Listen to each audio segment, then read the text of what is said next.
नमस्कार मित्रांनो. ठरलं तर मग या मालिकेच्या आजच्या भागात आता कॉन्स्टेबल सीमा धावत पळत येतात आणि प्रियाला म्हणतात, प्रिया तुझ्यासाठी मेसेज आला आहे.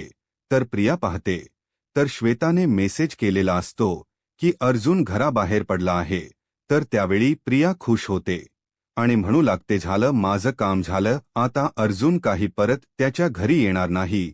तर दुसरीकडे पाहायला मिळतं की सायली आता म्हणते की बघितलं ना, नेहमी हट्टीपणा, प्रत्येक वेळी हट्टीपणा करायचं, कधीच माझं ऐकत नाहीत देवी. आई बघितलंस ना, आत्ता सुद्धा ते स्वतः एकटे तिथे गेले आहेत. मला खरंच त्यांची खूप काळजी वाटते देवी. आई तू यांच्यावर लक्ष ठेव मानसी, आणि हे अगदी सुखरूप घरी येऊ देत असं म्हणत सायली देवी आईला प्रार्थना करत असते. सायलीचा जीव खूप घाबरत असतो, तिला खूप भीती वाटत असते. तर दुसरीकडे पाहायला मिळतं किडनपरची माणसं आता इथे मानसीला खूप त्रास देत असतात.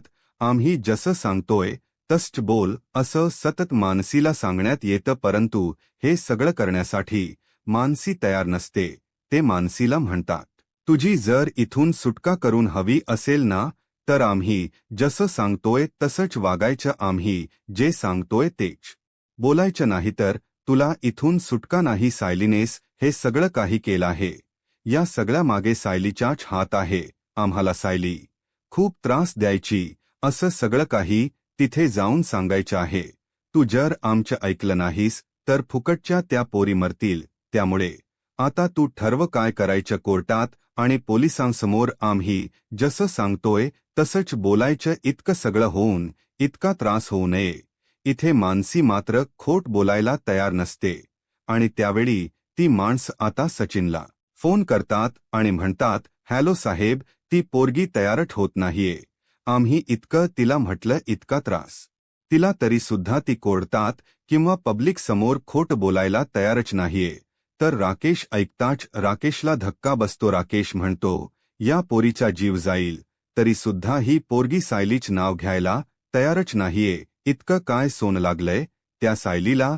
तर सचिन म्हणतो, हरकत नाही, पण तुम्ही तुमचे प्रयत्न सुरू ठेवा, कारण आपला जो प्लॅन आहे त्या प्लॅन नुसारच सगळं काही व्हायला पाहिजे. आता काही वेळातच अर्जुन तिथे येईल आणि अर्जुन आला, हा जर मेसेज तुम्हाला आला की लगेच तुम्ही त्याच्या समोरच त्या गॅरेजच्या बाहेर पडायचा आहे. आणि हो, तुम्ही तुमचा फोन चालू ठेवायचा आहे. आता सचिनने सगळी माहिती त्यांना पुरवलेली असते. ते म्हणतात, हो साहेब, असं म्हणत तो फोन ठेवतो. तर इकडे पाहायला मिळतं अर्जुनची त्या ठिकाणी एंट्री झालेली असते. आता अर्जुन एवढ्या मोठ्या ठिकाणी एकटाच आलेला असतो. एवढी मोठी रिस्क त्याने फक्त सायलीसाठी घेतलेली असते. आता तिथे पोहोचताच अर्जुन लोकेशन चेक करतो. तर लोकेशन अगदी परफेक्ट असतं आणि म्हणूनच अर्जुन आता इन्स्पेक्टर सावंत यांना फोन करतो आणि म्हणतो, हॅलो सावंत, मी लोकेशनवर पोहोचलो आहे. तुम्ही तुमच्या माणसाला इथून जायला सांगा, कोणालाही संशय यायला नको. तर इन्स्पेक्टर सावंत म्हणतात की हो, आमचा माणूस तिथून अगोदरच निघाला आहे, त्यामुळे कोणाला संशय येणार नाही, तुम्ही काळजी करू नका. तर अर्जुन म्हणतो, मी आता मागच्या बाजूला आहे, गाडी थोडी लांबच लावली आहे, चालत जाईन, 5 मिनिट लागतील. इन्स्पेक्टर सावंत म्हणतात, बरं ठीक आहे, आम्ही सुद्धा पोलिसांची एक तुकडे घेऊन तिथे पोहोचतच आहोत. असं म्हणत आता इन्स्पेक्टर सावंत फोन ठेवतात आणि आता इन्स्पेक्टर सावंत, चैतन्य आणि पोलिसांची टीम आता त्या ठिकाणी जायला निघत असते. तर दुसरीकडे सचिनने पेरलेली माणसं अर्जुनवर लक्ष ठेवून असतात आणि लगेच ती आपल्या माणसांना फोन करत सांगतात, मेसेज करतात की अर्जुन सुभेदार इथे आला आहे, पुढच्या 5 मिनिटात तो तिथे पोहोचेल. तर दुसरीकडे पाहायला मिळतं इथे सायली खूप अस्वस्थ असते. तिला सतत अर्जुनची काळजी वाटत असते. सतत ती अर्जुनच्या फोनची मेसेजची वाट पाहत असते, परंतु अजून काही अर्जुनचा मेसेज फोन आलेला नसतो. सायली म्हणते, हे अजून का मला फोन करत नाहीयेत? खरं तर हे एकटे त्या लोकेशनवर गेलेत हे मला पटलेलंच नाहीये. खरं तर मी त्यांच्यावर खूप चिडले होते, रागवले होते. पण काय करू, मी यांना कॉल करू का? पण जर मी आता त्यांना फोन केला तर त्यांना असं वाटेल की माझा राग गेला आहे, नाही त्यापेक्षा नकोच असं म्हणत सायली फोन न करण्याचा विचार करते.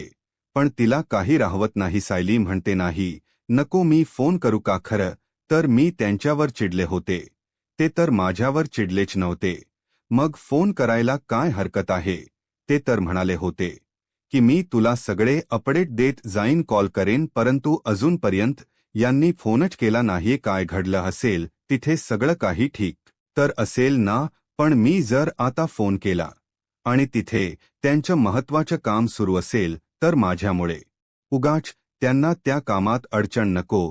त्यापेक्षा नको मी नाहीच फोन करत. पण हे का मला फोन करत नाहीयेत का मेसेज करत नाहीयेत. सायलीच्या मनाचा गोंधळ उडालेला असतो. सतत ती त्याच गोष्टींचा विचार करत असते. तर त्याच वेळी प्रतिमा हत्या आणि कल्पनाताई तिच्या रूममध्ये येतात. आता प्रतिमा हत्या आणि कल्पनाताई तिच्या बाजूला बसतात.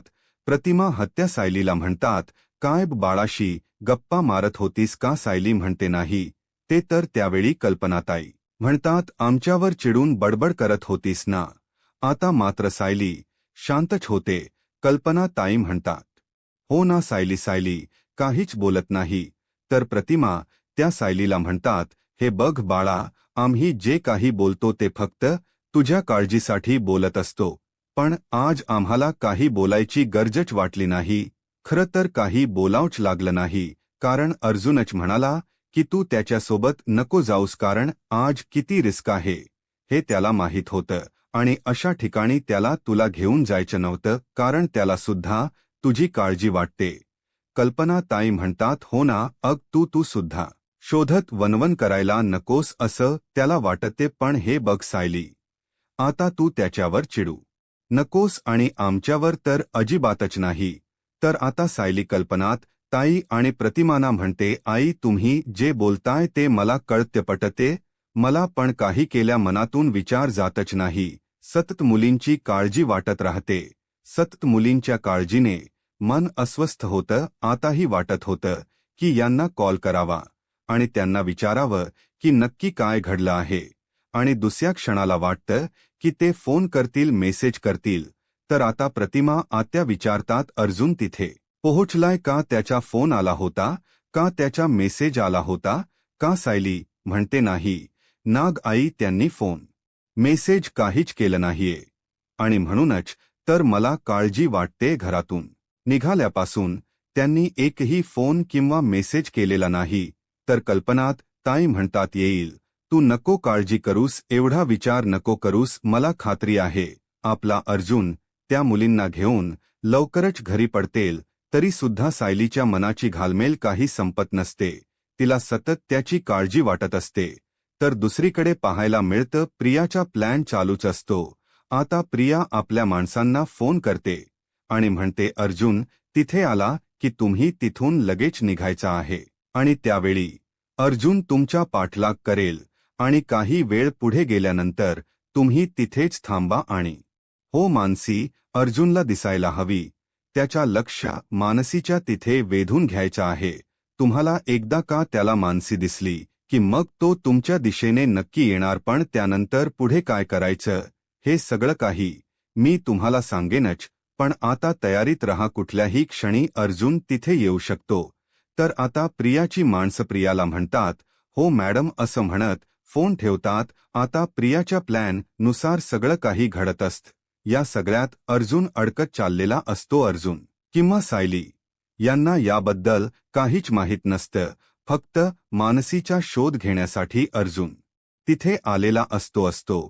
पण प्रियाने मात्र त्याच्यासाठी खूप मोठा सापळा रचलेला असतो. आता ठरल्याप्रमाणे मानसीला तिथून घेऊन जायचं ठरलेलं असतं. आता ती माणसं आपल्या माणसांना म्हणतात हिला लगेच बांधा. इथून हिला हलवायचं आहे. परंतु मानसी त्यांना काही बांधू देत नसते. मानसी काही केल्या त्यांना तिचे हात बांधू देत नसते.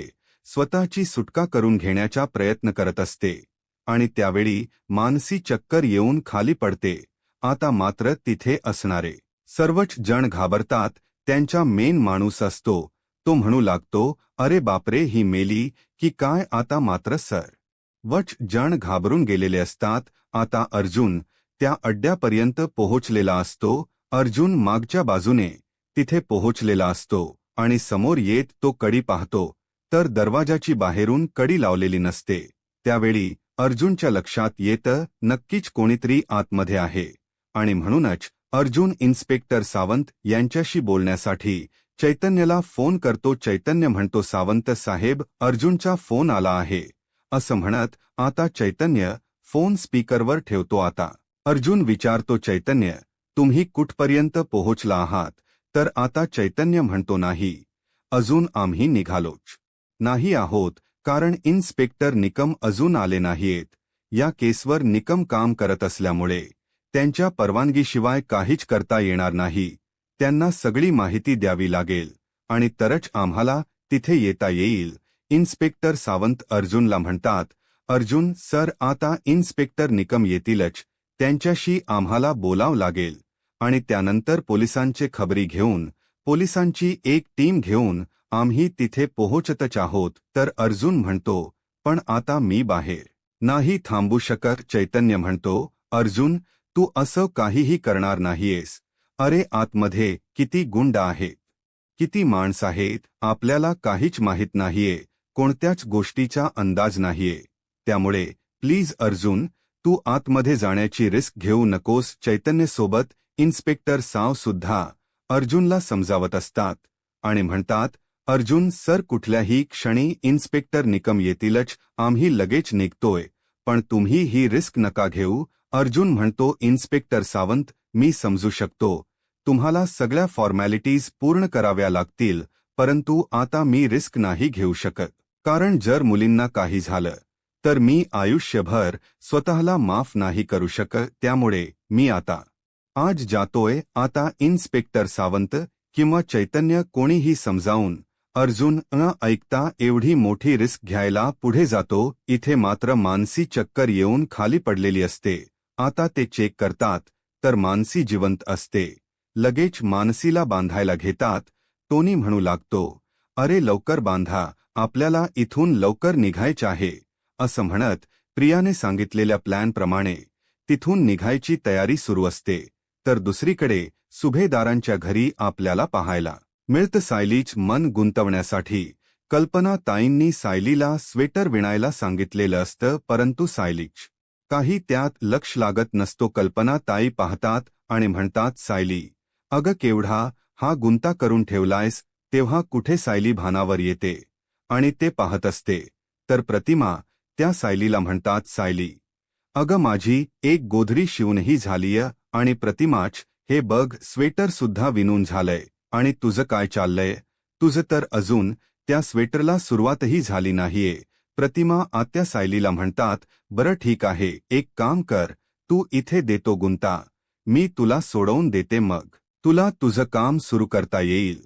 आता सायली सगळं काही प्रतिमा आत्या त्यांकडे देते आणि ती पुन्हा एकदा तिच्या मोबाईल पाहत असते. सतत ती अर्जुनच्या फोनची मेसेजची वाट पाहत असते, परंतु अजूनपर्यंत अर्जुनने मेसेज किंवा फोनही केलेला नसतो. सायली मनाशीच विचार करत म्हणते, यांचा अजूनही फोन नाही, मेसेज नाही, काहीच नाहीये. मला कसं कळणार की तिथे काय घडत असेल? देवा, सगळं काही ठीक असेल ना? तिथे नक्की काय घडत असेल? सायली खूप काळजी करत असते. तिला खूप अस्वस्थ वाटत असतं. सायली कल्पना ताईंना म्हणते, आई, मी जरा बागेत फेरी मारून येऊ का? तर कल्पनात ताई म्हणतात, अगं आता कुठे जातेस? सायली म्हणते, आई, बसून बसून कंटाळ आलाय हो, खरंच खूप त्रास होतोय आणि घुसमट होते. मी जरा मोकळ्या वातावरणात गेले ना तर मला थोडं बरं वाटेल, जाऊ का मी? तर कल्पनात ताई म्हणतात, अगं पण तर प्रतिमा त्या म्हणतात, बरं ठीक आहे, जा बाळा, परंतु 10 मिनिटात परत ये. सायली म्हणते, बरं ठीक आहे. असं म्हणत आता सायली बागेत फेरे मारण्यासाठी जात असते. आता सायली बाहेर जाते हे पाहून श्वेता मनासेच विचार करते आणि म्हणते, सायली बाहेर जाते म्हणजे ती नक्कीच अर्जुनला कॉल करेल. मग आता त्या दोघांमध्ये नक्की काय बोलणं होतं हे मला ऐकायलाच व नाहीतर मला कसं कळेल की यांच्यामध्ये नक्की काय सुरू आहे? आता श्वेता सुद्धा सायलीच्या मागावर जायचं ठरवते, परंतु त्याच वेळी श्वेताला कुसुमताईंचा फोन आलेला असतो. आता श्वेता खूप चिडते. परंतु तिच्याकडे काहीच पर्याय नसतो आणि म्हणून ती कुसुमताईंचा फोन उचलते. तर कुसुमताई म्हणतात, हॅलो श्वेता, अगं अर्जुन सरांना काही कळालं का? तर त्यावेळी श्वेता म्हणते, नाही, अजून आपल्याला अजून त्यातील काहीच माहीत नाहीये. आता श्वेताला सायलीच्या मागावर जायचं असतं आणि म्हणूनच ती नाटक करत म्हणते, हॅलो हॅलो कुसुमताई, काही ऐकू येत नाहीये, असं म्हणत ती कल्पना ताईंना म्हणते, कल्पना मावशी, कुसुम. म्हणूनच चैतन्य आता अर्जुन आला फोन करतो आणि म्हणतो, अर्जुन, इन्स्पेक्टर निकम यांनी या केसच्या संदर्भात आपल्याला परवानगी दिली आहे, त्यामुळे मी आणि इन्स्पेक्टर सावंत त्या गोडाऊनच्या ठिकाणी त्या लोकेशनवर पोहोचत आहोत. अर्जुन म्हणतो, नाही, नको, काहीच उपयोग नाही, कारण ती माणस आता त्या मुलींना घेऊन तिथून निघाले आहेत. तर अर्जुनला चैतन्य विचारतो, तू हे पाहिलेस का? चैतन्य म्हणतो, नाही, तिथे गाडीचे मार्क होते आणि आता मी त्या गाडीचा पाठलाग करणार आहे. तर त्यावेळी इन्स्पेक्टर सावंत अर्जुनला म्हणतात, अर्जुन सर, तुम्ही तुमचं लाईव्ह लोकेशन आम्हाला पाठवून ठेवा. अर्जुन म्हणतो, हो, मी लगेच तुम्हाला शेअर करतो. तर दुसरीकडे आता प्रियाच्या प्लॅनप्रमाणे ती माणसं मानसीला घेऊन तिथून निघालेली असतात. आता ती माणसं लगेच प्रियाला मेसेज करतात आणि म्हणतात, आम्ही पोरीला घेऊन निघालो आहोत. तर दुसरीकडे अर्जुन त्यांच्या मागावर असतो. पुढे त्यांची वैन असते, तर अर्जुनची कार त्यांच्या मागोमागच असते. परंतु अर्जुनला अजूनही सुगावा लागलेला नसतो की ती गाडी नक्की कोणत्या दिशेने गेली आहे. अर्जुन म्हणतो, टायर्सचे मार्क होते त्याच दिशेने, तर मी जातोय, पण ती गाडी मला अजून का दिसत नाहीये, कुठे गेले असतील ते. तर दुसरीकडे ती सगळी माणस एका टपरीवर चहा पिण्यासाठी थांबतात आणि त्यावेळी ते प्रियाला फोन करतात आणि म्हणतात, हॅलो मॅडम, तुम्ही सांगितलं होतं तसं थोडं पुढे येऊन आम्ही थांबलो आहोत, पण मॅडम, त्या अर्जुनचा लक्ष आमच्याकडे कसा जाणार आहे? तर आता प्रिया चिडते आणि म्हणते, सगळ्या गोष्टी काय मीठ सांगायला लाव्यात का रे? अरे, तुम्हाला तुमचं डोकं नाहीये का? अरे, आवाज करा, एक काम करा, तुम्ही भांडा. तुम्ही जर भांडत असाल तर मग अर्जुनच्या लक्ष तुमच्याकडे केंद्रित होईल. त्याच्या लक्ष तुमच याकडे जाईपर्यंत तुम्ही तिथे राडा घालत रहा. काही झालं तरी अर्जुनचा लक्ष तुमच्याकडे गेलाच पाहिजे. तर आता प्रियाची माणस प्रियाला म्हणतात, हो, समजलं, तुम्ही जसं सांगाल तसं आम्ही करणार आहोत. आता अर्जुन त्या गाडीच्या मागावरच असतो आणि त्याच वेळी अर्जुनला सायलीचा फोन आलेला असतो. अर्जुन म्हणतो, तो बायकोचा फोन, असं म्हणत अर्जुन फोन रिसीव्ह करतो. सायली म्हणते, अहो काय, तुम्ही केव्हापासून मी तुम्हाला फोन करते, मेसेज करते, तुम्ही काही रिप्लाय देत नाहीयेत आणि मला रिटर्न कॉलही करत नाहीयेत.